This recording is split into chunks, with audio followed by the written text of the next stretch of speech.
Hello students, I hope you are all good. My name is Ayushi and I will teach you mathematics. So आज हम start करेंगे class 12 की unit 3 calculus, जिसको आप हिंदी में कहते हैं कलन।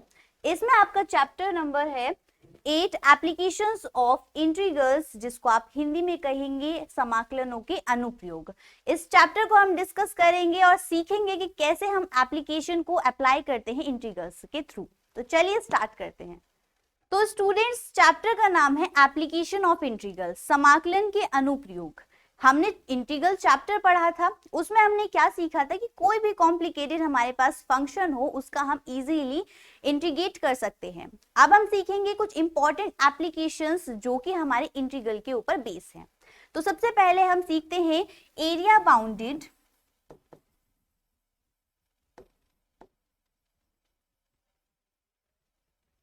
Bye simple curve.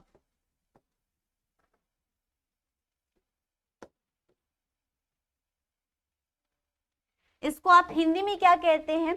इसको आप हिंदी में कहते हैं साधारण वक्र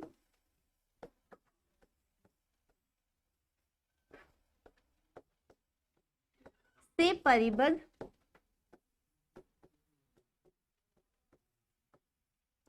क्षेत्रफल।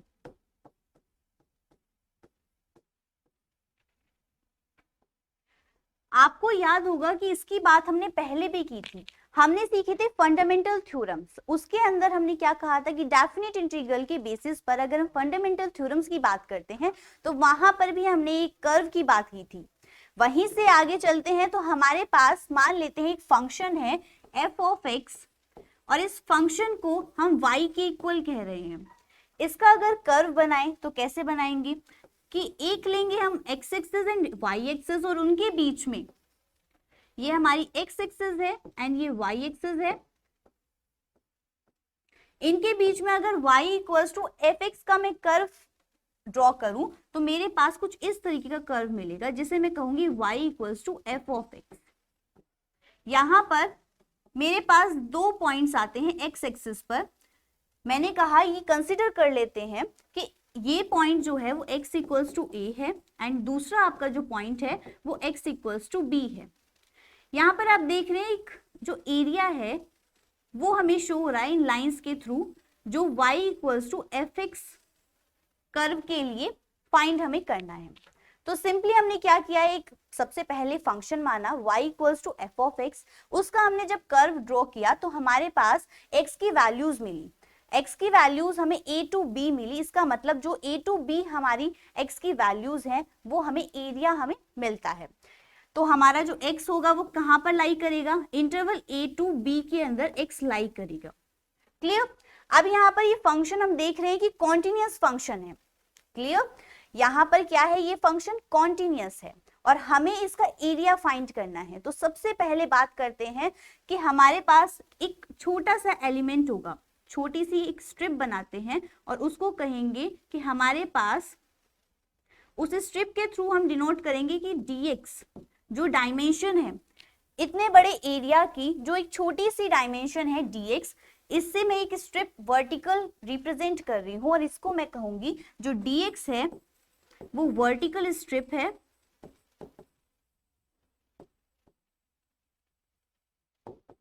जो कि हमें क्या प्रेजेंट करती है, यहां पर रिप्रेजेंट करती है हमारी डायमेंशन को। अब आप देखोगे कि यहां पर अगर ये dx है तो और भी होंगी। अगर ये वाली मैंने dx से डिनोट कर दी तो यहां पर भी तो dx हो सकती है, बट डिफरेंस ये होगा कि आपकी जो भी थिकनेस है वो अलग होंगी dx की। क्लियर? यहां पर आप कह सकते हैं एक यहां पर होगा dx, एक यहां पर होगा। इस तरीके से ये छोटे छोटे स्मॉल एलिमेंट्स dx के आपके पूरे एरिया में होंगे। अब अगर मैं कहूं कि मुझे पूरा एरिया फाइंड करना है तो कैसे करेंगे? हम कहेंगे कि अगर मुझे इस पूरे एरिया को फाइंड करना है, जो छोटे छोटे एलिमेंट्स dx के हमने लिए हैं इनको कर देंगे प्लस, इनका सम निकालेंगे। और उस सम को फाइंड करने के लिए हम क्या करते हैं, हम इंटीग्रल करते हैं। हम यूज करते हैं इंटीग्रल का और फिर वहां से फाइंड करते हैं हमारे फंक्शन का with respect to x integral. मतलब कि हम कहेंगे कि हमारे पास जो एरिया होगा वो क्या आएगा, वो integral f of x dx और लिमिट आपकी क्या रहेंगी, यहाँ पर x हमने कितना चला, x चला a टू b, इसका मतलब लिमिट लेंगे a टू b। क्लियर। यहाँ पर आप और क्या कह सकते हैं, हम कह सकते हैं कि हमारे पास इसको दूसरा तरीका क्या है कि इंटीग्रल f ऑफ x क्या है, y के इक्वल है, तो y dx और लिमिट आपकी एज इट इज रहेंगी a टू b। क्लियर। ये dx अभी मैंने आपको समझाया क्या है, dx एक डायमेंशन है जो छोटा एलिमेंट है जो हमने इस पूरे एरिया में से लिया है। अब ऐसे छोटे छोटे एलिमेंट्स इस पूरे एरिया में होंगे और इस पूरे एरिया को निकालने के लिए मैं क्या कहूंगी कि dx का मैं टोटल निकालूंगी। इस टोटल के लिए मैंने इंटीग्रल का साइन यूज किया है। इस इंटीग्रल के साइन यूज करने पर हमें जो वैल्यू मिलेगी फंक्शन की वो टोटल वैल्यू होगी। इट मीन्स हमारे पास टोटल एरिया आएगा हमारे फंक्शन का। क्लियर। अब हम कहते हैं कि हमारे पास ये जो वर्टिकल स्ट्रिप थी अब ये इस तरीके से ना होगी, कुछ कर्व में इस तरीके से आपको शो हो जाए, वर्टिकल ना होकर हॉरिजॉन्टल हो। तो हमारे पास y equals to F of Y एक फंक्शन है जिसके लिए मैंने एक स्ट्रिप यहाँ पर हॉरिजॉन्टल ली है और पॉइंट्स क्या होंगे y एक्सिस से, y एक्सिस पे पॉइंट होंगे y इक्वल्स टू a से लेकर y इक्वल्स टू b तक। बिकॉज हमने यहाँ वाला पॉइंट क्या माना है a एंड यहाँ पर हमने पॉइंट माना है b। इसका मतलब y एक्सिस पर हम कितना चले हैं, a टू b। क्लियर।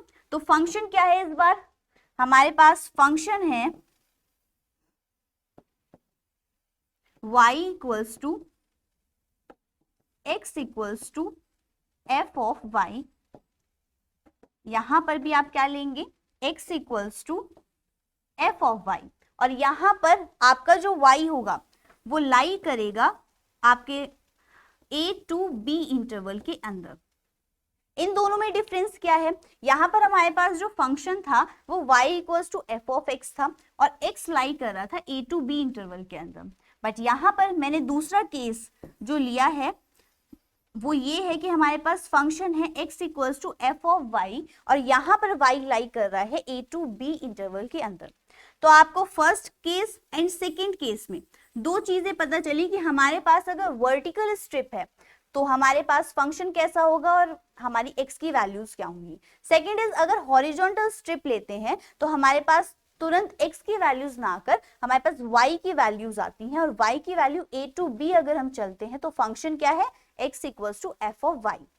दूसरी बात कि हमारे पास अगर ये स्ट्रिप है तो ये क्या शो करती है, dy को शो करती है। ऑफ कोर्स यहाँ पर अगर ये dy को शो कर रही है तो यहाँ पर और भी ऐसी स्ट्रिप्स होंगी जो थिकनेस चेंज हो सकती है, बट यहाँ पर नंबर ऑफ स्ट्रिप्स होंगी हमारी horizontal. In number of strip से हमारा पूरा एरिया कवर है। अगर इस कवर एरिया को मुझे फाइंड करना है, इस कवर एरिया को अगर फाइंड करना है तो क्या कहेंगे कि हमारे पास जितने भी dy हैं इस फंक्शन का with respect to dy integral करना होगा। तो इंटीग्रल हमारे पास फंक्शन क्या है, f ऑफ y, हमारे पास dy और लिमिट क्या है a to b। a to b limit क्या दिखाती है कि हमने y पर कितना चला, a टू x चला। क्लियर। अब इसको और क्या लिख सकते हैं हम, integral x dy limit a to b। यहां पर भी दो तरीके हैं लिखने के, यहां पर भी दो तरीके हैं। यहां पर आपको एरिया क्या मिला था, integral f of x dx limit a to b equals to दूसरा तरीका integral y dx limit a to b, जिसमें आपने डायग्राम भी देखा। यहाँ पर बात करें तो यहाँ पर स्ट्रिप इस बार हो जाती है हमारी dy और इसी तरीके से नंबर ऑफ स्ट्रिप्स आपको यहाँ पर भी मिलती हैं।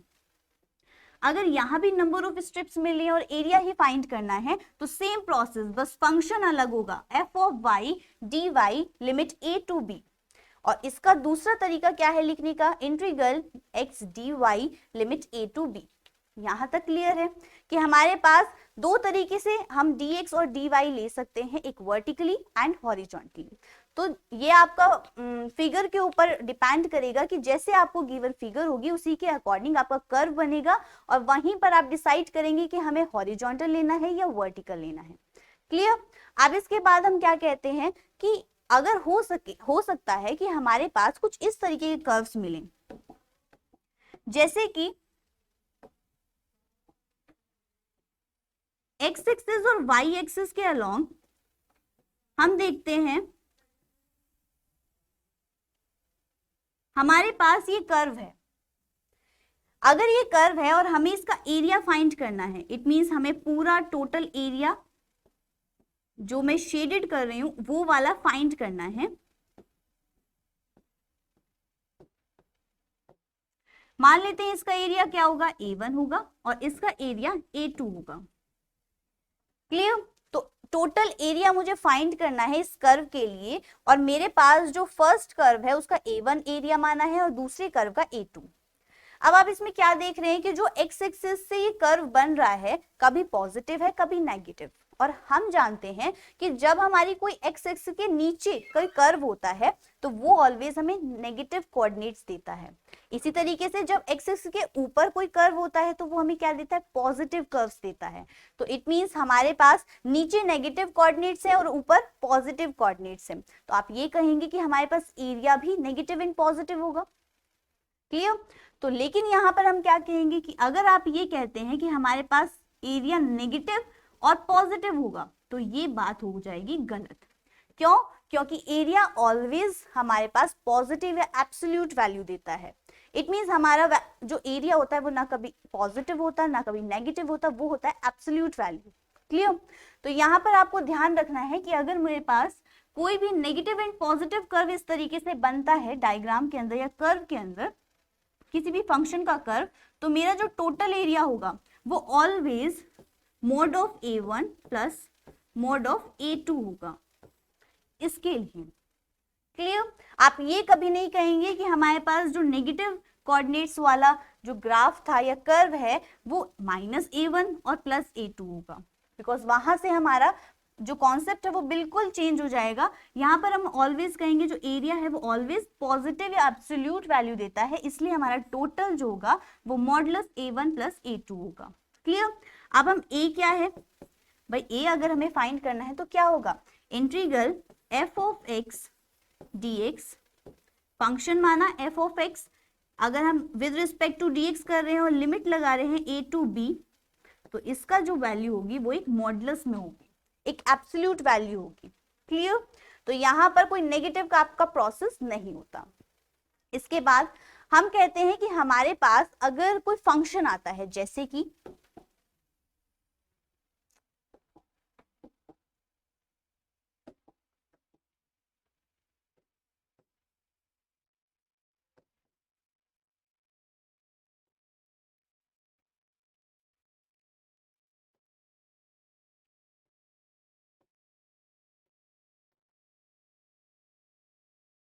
सर्कल की इक्वेशन क्या होती है, x² + y² = a², ये होती है। सब जानते हैं कि सर्कल की इक्वेशन ये होती है।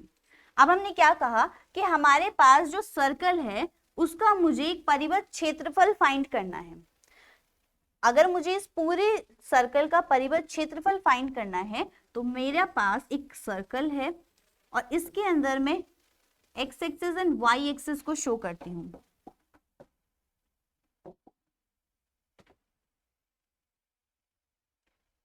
ये एक्स एक्सिस है और ये वाई एक्सिस।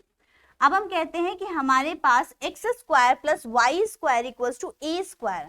इसका मतलब a क्या है, a इज द रेडियस, तो यहाँ पर रेडियस क्या मिलेगी, a, यहाँ पर क्या मिलेगी, a, मतलब चारों तरफ हमारे पास रेडियस क्या होगी, a होगी। इट मींस यहाँ पर कोऑर्डिनेट्स क्या हैं, 0 0, और यहाँ पर कोऑर्डिनेट्स क्या होंगे, अगर हम x पे a चले हैं तो a 0 होंगे, अगर हम y पर a चले हैं तो क्या होंगे, 0 a।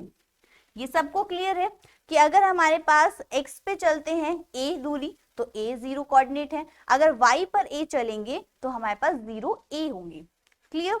अब हम क्या कहते हैं कि हमारे पास ये जो शेडेड एरिया है इसमें हमें फाइंड करना है अपना एरिया। ये जो मैंने शेडेड रीजन है हमारे पास, इसमें मुझे एरिया फाइंड करना है, तो कैसे करें, बिकॉज अभी हमने कॉन्सेप्ट पढ़ा था कि हमें किसी भी फिगर का कर्व अगर जब हम बनाते हैं तो उसमें अगर एरिया फाइंड करते हैं तो हम एक किसका यूज करते हैं, integral f of x dx limit a to b, तो सबसे पहले हमने क्या निकाली है कि हमारे पास x पे कितना चला, हमने a0 और यहाँ पर 0a। अब हम कहते हैं कि हमारे पास जो स्ट्रिप है वो कुछ इस तरीके से आपको दिखे, वर्टिकल। यहाँ पर थिकनेस ज्यादा या कम ये डिपेंड नहीं करेगी, कोई इफेक्ट नहीं पड़ेगा आपको, यहाँ पर ज्यादा और कम मिल सकती हैं। जो मैंने ली है वो ये वाली है और इसको मैं शो कर रही हूँ या रिप्रेजेंट कर रही हूँ dx से। क्लियर? अब हमारे पास एक वर्टिकल स्ट्रिप है जिसकी डायमेंशन dx है। यहां तक क्लियर है? अब हम क्या कहेंगे कि हमारे पास जो भी है फंक्शन है y equals to a square minus x square का अंडर रूट, बिकॉज y की वैल्यू क्या निकलेगी आपकी ये।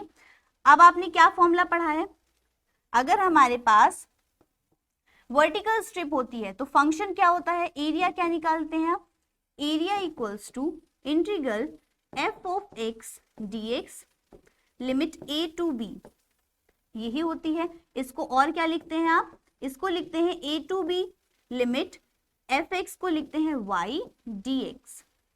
क्लियर? अब मैंने यहां से क्या निकाली, y की वैल्यू निकाली, बिकॉज मुझे क्या चाहिए थी, y की वैल्यू। तो इसमें से मैंने y की वैल्यू निकाली और इस y की वैल्यू को मैं यहां पर पुट करूंगी। तो मेरे पास area of circle for red reason,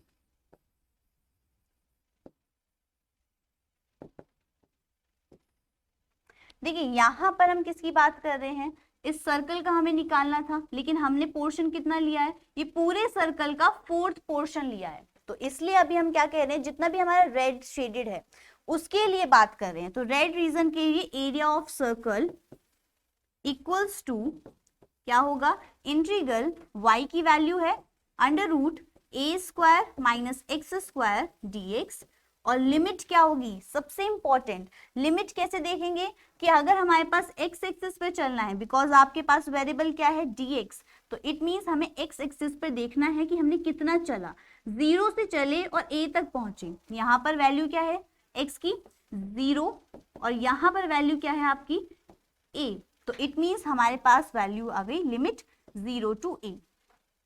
clear? अब हम कहते हैं कि हमारे पास एरिया ऑफ सर्कल ये है, बट ये किसके लिए है, सिर्फ रेड रीजन के लिए है, हमें तो पूरे का चाहिए। हम कैसे निकालेंगे पूरे का, तो हम कहते हैं कि पूरा फाइंड करने के लिए अगर ये a1 है, अगर ये a1 equals to integral under root A square minus x square dx है, तो ये 4th पार्ट 1/4 पार्ट हम फाइंड कर रहे हैं, integral 0 to a under root A square minus x square dx। ये बात आप मानते हैं कि हम 4th पार्ट अगर शो कर रहे हैं तो 1/4 a1 integral under root A square minus x square dx limit 0 to a। अब यहाँ पर आप क्या देखेंगे कि a1 की वैल्यू क्या आ गई 4 integral 0 to a under root A square minus x square dx, और यहाँ पर ये जो वैल्यू है ये आपको अभी पढ़ी थी आपने इंटीग्रल चैप्टर के अंदर कि अगर हमारे पास इंटीग्रल अंडर रूट ए square minus x square dx हमें फाइंड करना है तो क्या होता है फॉर्मूला, इसका फॉर्मूला होता है x/2 under root A square minus x square plus a square by 2 sine inverse x/a। इस चीज को हम यहां पर फॉलो करेंगे, तो चलिए फॉलो करते हैं, अप्लाई कीजिए। a1 equals to 4 as it is. अब इंटीग्रल का साइन हट जाएगा बिकॉज इसको इंटीग्रेट कर रहे हैं, तो यहाँ पर a square x square same है वैल्यूज, तो आपकी आएंगी x/2 under root A square minus x square plus a square by 2 sine inverse x/a, और आपकी 0 टू a लिमिट्स हैं। यहां तक क्लियर है?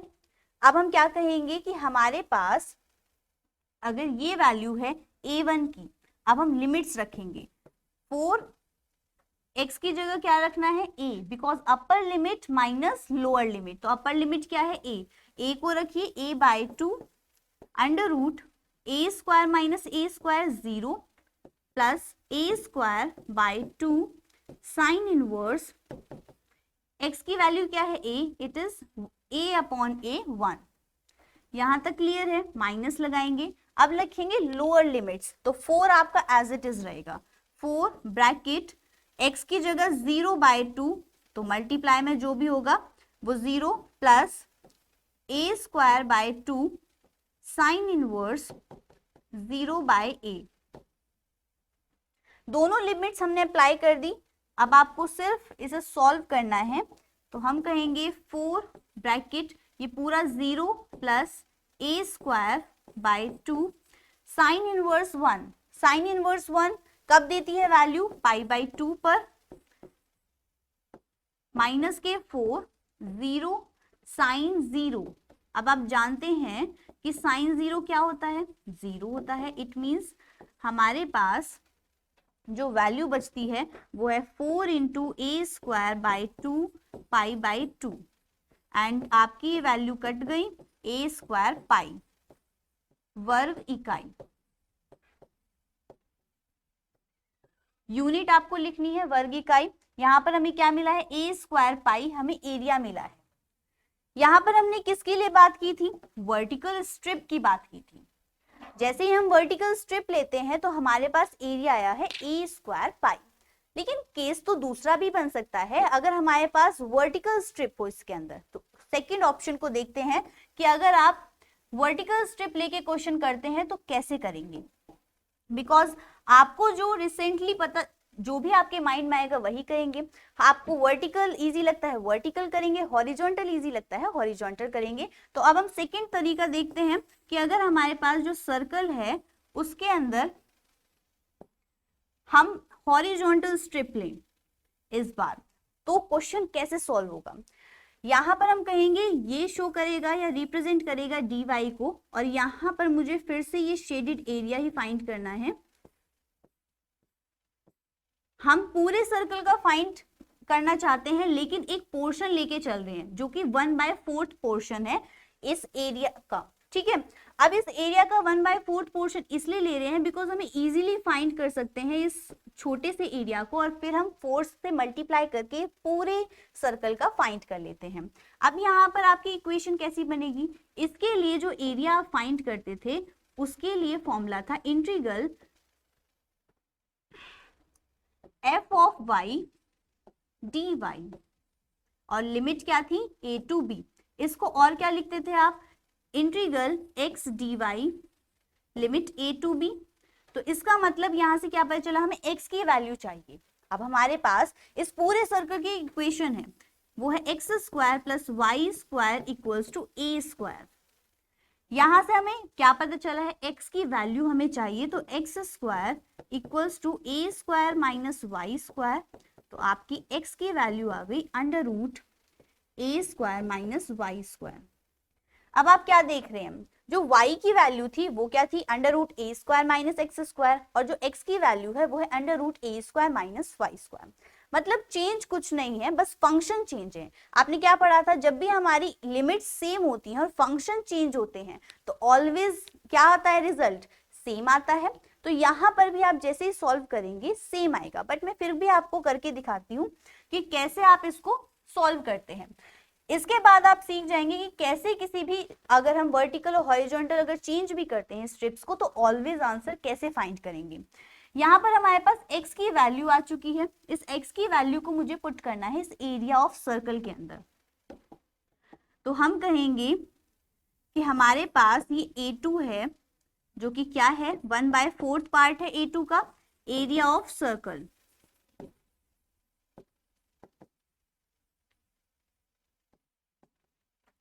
Area of circle integral x की वैल्यू रखिए a² माइनस y² dy, और अब की बार आपके पास कैसी लिमिट्स होनी चाहिए? जो y पर चलेंगे। y पर कैसे चलेंगे? हम देखेंगे कि हमारे पास यहाँ पर वैल्यू क्या है? 0 0 कोऑर्डिनेट्स हैं, मतलब y इक्वल्स टू क्या है यहाँ पर?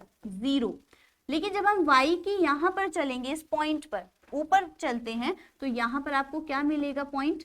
अगर यहाँ पर a थी रेडियस, यहाँ पर भी a रेडियस है, तो आपको मिलेगा यहाँ पर a, बिकॉज यहाँ के कोऑर्डिनेट्स क्या हैं? 0 a। आपने y पे कितना चला? a, तो इट मीन्स आपके पास जो लिमिट आई है वो आपके 0 टू a आई है, बिकॉज y पर सबसे पहले चला 0 एंड देन a। क्लियर? तो यहाँ पर भी लिमिट सेम है 0 to a under root a square minus x y square d y. Clear? अब हमारे पास जो a2 आता है वो है 4 integral 0 to a limit under root a square minus Y square d y. Simply आपको इसका फॉर्मूला फिर से लिखना है। यहाँ पर हम जानते थे कि अगर हमारे पास integral under root a square minus x square dx आता है तो हम लिखते हैं इसे x by 2 under root a square minus x square plus a square by 2 sine inverse x by a। इस फॉर्मूले को या इससे रिलेटेड जितने भी फॉर्मूले हैं बहुत अच्छे से याद कीजिए, क्योंकि बार बार ये रिपीट होंगे। अब हम कहते हैं कि हमारे पास a2 इक्वल्स टू 4, इसकी पूरी इंटीग्रल करेंगे तो ब्रैकेट लगाएंगे x बाई 2, x क्या है इस बार y, तो y बाई 2 आपके पास under root a square minus Y square plus a square by 2 as it is. यहाँ पर चेंज होगा साइन इनवर्स x की वैल्यू क्या है y, तो y बाई a। लिमिट क्या है 0 टू a। लिमिट लगाना बिल्कुल ना भूलें, बिकॉज वहां से फिर आप ये सोचेंगे कि अब करना क्या है। अब यहाँ पर क्या करेंगे 4, आपकी जो लिमिट्स लगेंगी upper limit is a by 2 under root a square minus a square 0 plus a square by 2 sine inverse a by a 1 minus लगाएंगे, लोअर लिमिट अप्लाई करेंगे तो 4 एज इट इज रहेगा 4 ब्रैकेट। अब आपको y की जगह क्या रखना है 0, तो हर y की टर्म्स पे 0 बाई 2 रखना है आपको। 0 रखते हुए चलेंगे तो a square minus 0 plus a square by 2 sine inverse 0। अब इसको आप सिंप्लीफाई कीजिए तो 4 आपकी ये टर्म्स हो जाएगी 0, यहां से बचेगा a square by 2 sine inverse 1 क्या होता है अभी बताया था आपको pi by 2 and then minus 4, यहां से वैल्यू मिलेगी 0 इंटू समथिंग 0। यहाँ पर साइन इनवर्स 0 कब होता है 0 पर, इट मीन्स यहाँ पर भी वैल्यू आएगी 0। आप कहेंगे 4 into A square by 2 into pi by 2, तो 2 2 जा 4 और फिर से 2 कट जाएगा तो ए स्क्वायर पाई वर्ग इकाई।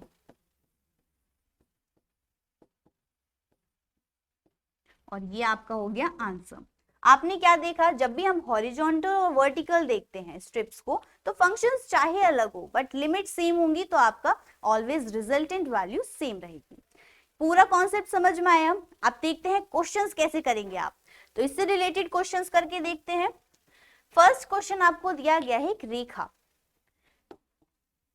y इक्वल्स टू mx, ये रेखा दी गई है और कहा गया है x अक्ष तथा x इक्वल्स टू 2 के लिए परिबद्ध क्षेत्रफल ज्ञात कीजिए। तो सबसे पहले हम डायग्राम को दिखाते हैं कि हमारा कैसा बनेगा। ये x एक्सिस है और ये y एक्सिस है। x एक्सिस और y एक्सिस के अंदर जो ये रेखा है आपकी, इसको कैसे ड्रॉ करते हैं, सबको जानते हैं कि ये ओरिजिन से होती हुई जाती है तो y इक्वल्स टू mx होती है।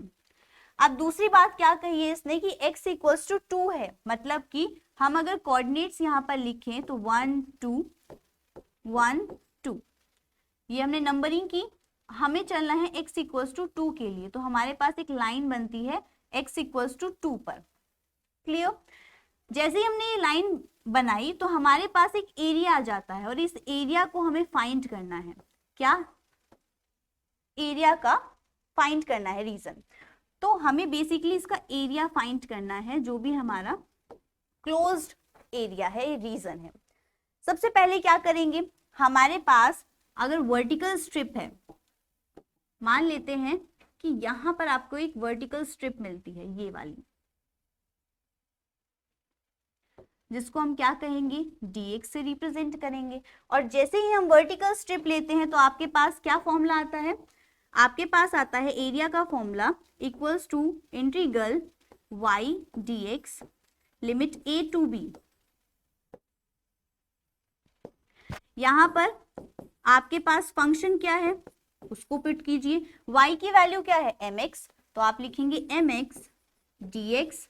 और अब आप फाइंड करेंगे अपनी लिमिट्स। यहाँ पर a टू b थी, यहाँ पर क्या है आप देखिए, यहाँ पर 0 0 कोऑर्डिनेट्स हैं और यहाँ पर क्या है कोऑर्डिनेट्स 2 0, बिकॉज x एक्सिस पे कितना चला 2 डिस्टेंस, आपने 2 कवर किया x इक्वल्स टू 2 के लिए, और y एक्सिस पे कितना चला 0, इट मीन्स हमारे पास 2 0 वैल्यू आई।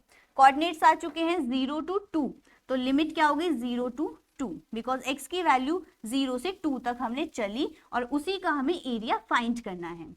अब हम कहते हैं कि हमारे पास जो m है वो कांस्टेंट है, इसे लेंगे बाहर 0 to 2 x dx। x को हमें इंटीग्रेट करना है, हमारे पास फॉर्मूला क्या था इंटीग्रल x की पावर n dx का फॉर्मूला x की power n plus 1 upon n plus 1। इसको यहाँ पर अप्लाई कीजिए तो m आपके पास x की पावर 1 है, 1 plus 1 2 x square by 2 upon 2 limit 0 to 2 m by 2 बाहर रहेगा। फर्स्ट अपर और लोअर लिमिट्स लगानी है तो अपर लिमिट लगाएंगे 2 की पावर 2 माइनस 2 की पावर 0। क्लियर, बिकॉज x की जगह क्या लिखेंगे 2, तो 2 की पावर 2 माइनस, अब लिखेंगे x की जगह 0 तो 2 की पावर 0।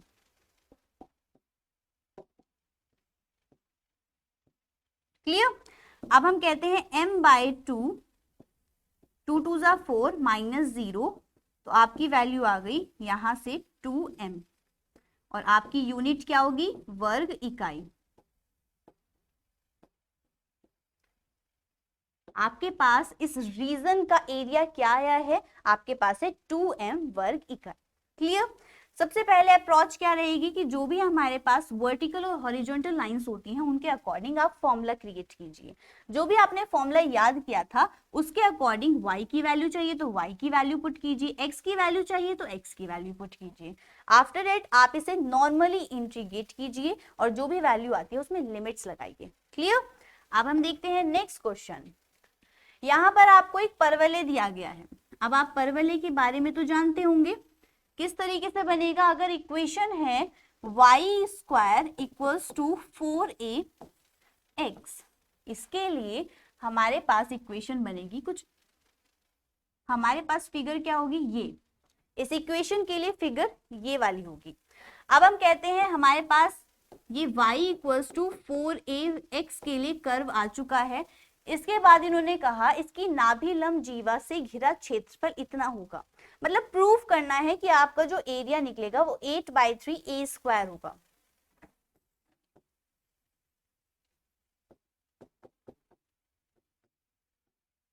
अगर हमें ये प्रूफ करना है तो हम हेल्प लेंगे इस नाभि लंब की। देखिए यहाँ पर जो परवलय हमने बनाया है इसमें हमारा कॉन्सेप्ट होता है कि जो नाभि लंब होती है उसकी इक्वेशन होती है x इक्वल्स टू a। इसका मतलब क्या है, हमने x पे कितना चला a चला, यहाँ पर क्या होगा 0 0 कोऑर्डिनेट्स होंगे और यहाँ पर क्या मिल गए हमें, अगर x इक्वल्स टू a पर चल रहे हैं तो a 0 हो गए। क्लियर, इस नाभि लंब के थ्रू हमें क्या पता चले कोऑर्डिनेट्स जो कि है a 0, यहाँ पर 0 0 यहाँ पर a 0। इट मीन्स हमारे पास अगर एक वर्टिकल लाइन है ये जो कि रिप्रेजेंट करती है dx को, तो हमारे पास एरिया क्या होगा, एरिया का फॉर्मूला होता है हमारे पास integral y dx limit a to b। इसमें हमें अपनी वैल्यूज को पुट करना है। सबसे पहले y की वैल्यू क्या है, y की वैल्यू है अंडर रूट 4ax, आपकी वैल्यू आ गई 2, a की पावर 1/2 और x की पावर 1/2। इन वैल्यू को यहां पर पुट करेंगे तो एरिया ऑफ परवलय parabola it is a equals to integral y की वैल्यू क्या है 2, a की पावर 1/2 x की पावर 1/2 dx। लिमिट्स क्या लेंगे 0 से a तक चले x पर, इट इज 0 to a। यहाँ पर 2 a की पावर 1/2 कांस्टेंट वैल्यू है, 0 to a x की पावर 1/2 dx हमारे पास आता है।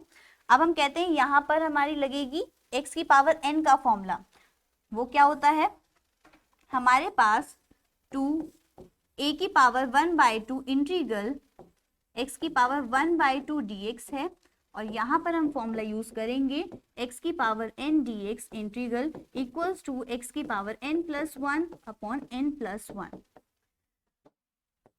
तो 2a की पावर 1/2 x की power 3/2, 1/2 + 1 3/2 upon 3/2, limit 0 to a, limits skip ना करें।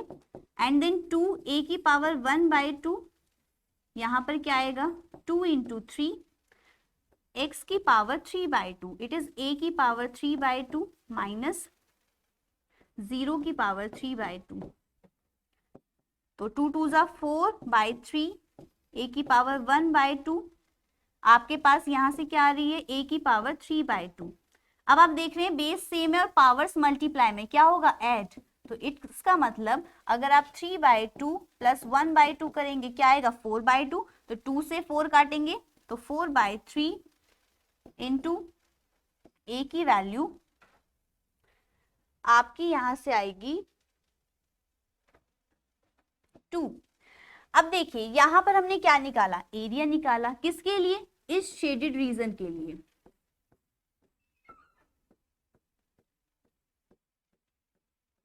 ये हमने फाइंड कर लिया, इजीली हमारा पास आ गया 4/3a²।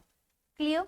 अब हमें क्या पूछा गया था, हमें पूछा गया था कि जो भी हमारा फिगर बनता है, कर्व बनता है, उसमें पूरे का निकालिए। तो आप क्या देखते हैं कि जितना यहाँ था उतना ही नीचे है, ठीक है, जितना हमारा एरिया यहाँ है उतना ही नीचे है। इसका मतलब अगर हम टोटल एरिया निकालना चाहते हैं तो हमें क्या करना पड़ेगा, अगर हम कहें टोटल एरिया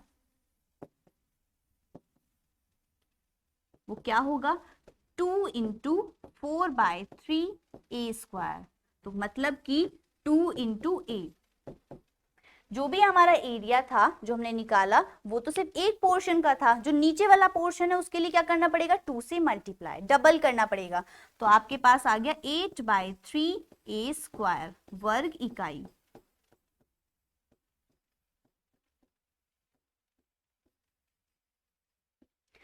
जब भी आपसे इस तरीके के क्वेश्चन बनते हैं आपको डबल करना पड़ेगा, या फिर आपके पास 4 पोर्शंस हैं तो 4 से मल्टीप्लाई करनी पड़ेगी। क्लियर। अब हम देखते हैं नेक्स्ट क्वेश्चन। नेक्स्ट क्वेश्चन के अंदर हमारे पास जो इक्वेशन है वो है x² upon 16 plus y² upon 9 equals to 1। ये क्या है, दीर्घवृत्त। हम जानते हैं जो इलिप्स है, दीर्घवृत्त है, की समीकरण क्या होती थी, जो जनरल इक्वेशन है वो है x² upon b² plus y² upon a² equals to 1। और इसका जो डायग्राम आपका बनता है, कर्व बनता है, वो कुछ इस तरीके से था। यहां पर आपके पॉइंट्स होते हैं b0 और यहां पर पॉइंट्स होते हैं a0।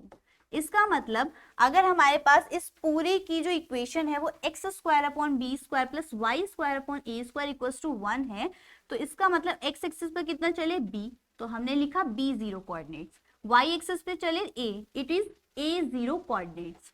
क्लियर। अब हमने इलिप्स यहाँ पर देखा और इसमें कंपैरिजन करें तो हमारे पास b² की वैल्यू क्या आती है 16, तो b की वैल्यू आ गई ±4।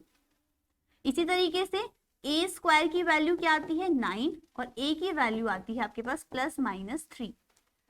इसका मतलब b की वैल्यू अगर 4 है तो हमारे पास जो इलिप्स बनेगा हमारी वाली इक्वेशन के लिए वो यहाँ पर कोऑर्डिनेट्स देगा 4 0 और यहाँ पर कोऑर्डिनेट्स देगा 3 0, बिकॉज हम x एक्सिस पर कितने चले हैं 4 एंड y एक्सिस पे चले हैं 3, तो ये हमारी जो x एक्सिस पर लेंथ हुई है वो 4 एंड y एक्सिस पर 3। क्लियर। अब हमसे पूछा गया था कि ये जो इक्वेशन है इसे घिरे क्षेत्र का क्षेत्रफल निकालिए, मतलब कि हमें टोटल निकालना है ये वाला एरिया। तो हम इस पूरे की बात करने से पहले क्या करेंगे, एक रीजन लेंगे और उसके अंदर बात करेंगे। तो हम कहेंगे कि हमारे पास जो इलिप्स है उसमें हम इसकी बात कर रहे हैं, सिर्फ 4th पार्ट की, 1/4 पार्ट की। अगर इसमें बात करें तो एक स्ट्रिप डिनोट करेंगे। मान लीजिए एक स्ट्रिप है इसमें जो रिप्रेजेंट करेगी dx को। अगर ये dx को रिप्रेजेंट कर रही है और मेरे पास यहाँ 4 0 एंड यहाँ पर 0 3 कोऑर्डिनेट्स हैं,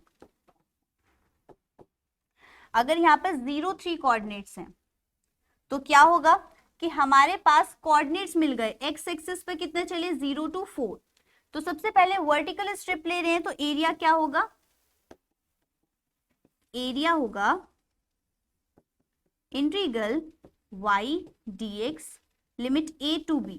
अब यहाँ पर y की वैल्यू हमें चाहिए और हमारे साथ लिमिट भी चाहिए। तो लिमिट तो हमें पता है कि हमारे पास जो x है वो यहाँ पर 0 है और यहाँ पर क्या है 4, बिकॉज हमने कितना चला है इस पे एरिया, 0 to 4 कवर किया है और इसका ही मुझे निकालना है एरिया। तो इस रीजन का एरिया निकालने के लिए सबसे पहले y की वैल्यू को फाइंड करने पड़ेगा इस इक्वेशन के थ्रू। तो हमारे पास है x² upon 16 plus y square upon 9 equals to 1। तो y² अपॉन 9 इक्वल्स टू क्या हो गया, 1 माइनस x² अपॉन 16 और इसको सॉल्व करेंगे तो 16 minus x² upon 16। y equals to क्या आ जाता है, 9 उधर जाएगा, 9 अपॉन 16 एंड इसका अंडर रूट 16 माइनस x²। तो 3/4 under root 16 minus x²। Value आ गई 4 की, y की। इस वैल्यू y को यहां पर पुट करें तो हमारे पास आता है एरिया जिसे हम मान रहे हैं a। इंटीग्रल y की वैल्यू पुट कीजिए 3/4 under root 16 minus x² dx and आपकी लिमिट क्या होगी, 0 to 4।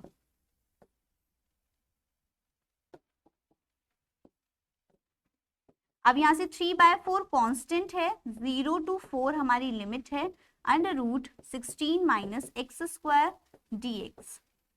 अब आप क्या देख रहे हैं कि यहां पर एक फॉर्मूला अप्लाई हो रहा है। क्या था फॉर्मूला, अगर हम 16 को कंपैरिजन करें एज अ a और इसको एज अ x तो हमारे पास a² माइनस x² का एक इंटीग्रल फॉर्मूला था जो कहता है x/2 under root a² minus x² plus a²/2 sine inverse x upon a। इसको यहां पर अप्लाई करेंगे, देन 3/4 इंटीग्रल 0 to 4 यहां पर अप्लाई करेंगे तो आपकी जो लिमिट्स हैं वो यहां से हट के पीछे जाएंगी। तो ब्रैकेट x/2 ही रहेगा, under root 16 minus x² plus a²। यहाँ पर a² क्या है, यहाँ पर 4² it is 16/2 sine inverse x/4। Clear, और लिमिट 0 to 4। यहाँ पर आपको 16 को क्या लिख सकते हैं, 16 को हम लिखेंगे 4 का स्क्वायर और a की वैल्यू क्या हो गई 4।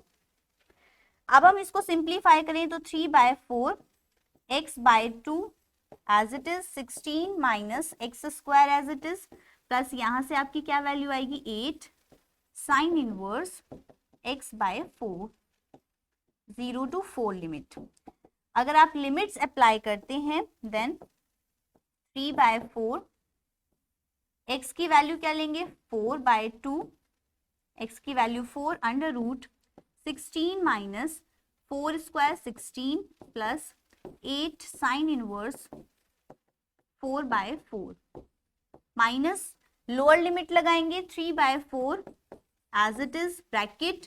आपकी जो x की वैल्यू है इस बार 0 है, इस 0 को पुट कीजिए तो 0 into something 0 plus 8 sine inverse 0/4 0।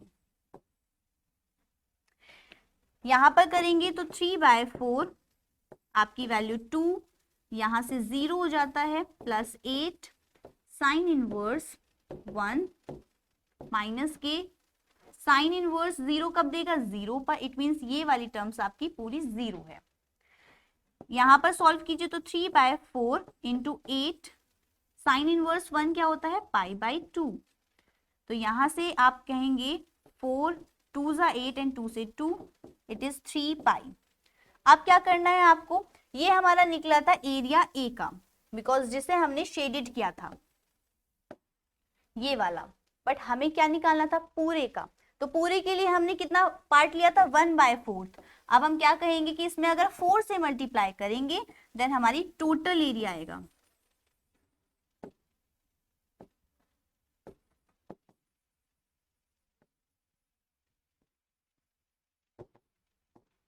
Ellipse का मतलब कि दीर्घवृत्त का क्षेत्रफल,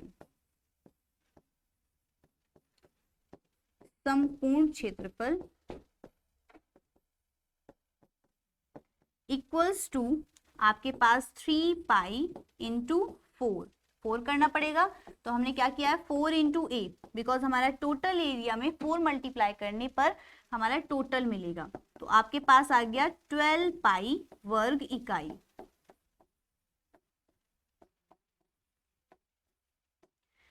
हमने क्या किया है, जो भी एरिया था वो 1/4 पार्ट का एरिया था, इसमें हमने 4 की मल्टीप्लाई की तो टोटल एरिया हमें मिला 12π वर्ग इकाई, और यही आपका आंसर है।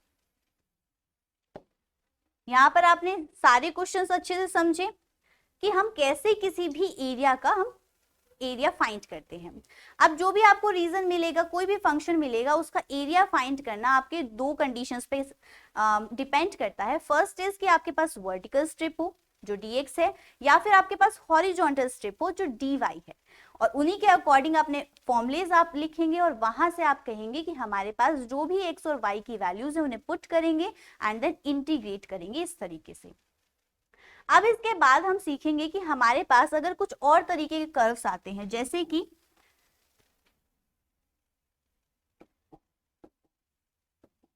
हम कहने लगे कि कुछ केसेस में ऐसा हो जाए कि हमारे पास एक कर्व हो और एक लाइन हो, जैसे कि ये कर्व है और एक लाइन हो, x² इक्वल्स टू वाई इस कर्व की इक्वेशन है ये वाले की, एंड ये वाली जो लाइन है वो y इक्वल्स टू 4 है। इसका मतलब क्या है, हमने 1 2 3 4 इस तरीके से चला है, तो y पे कितने चले 4, तो यहाँ पे कोऑर्डिनेट्स हो गए 0 4।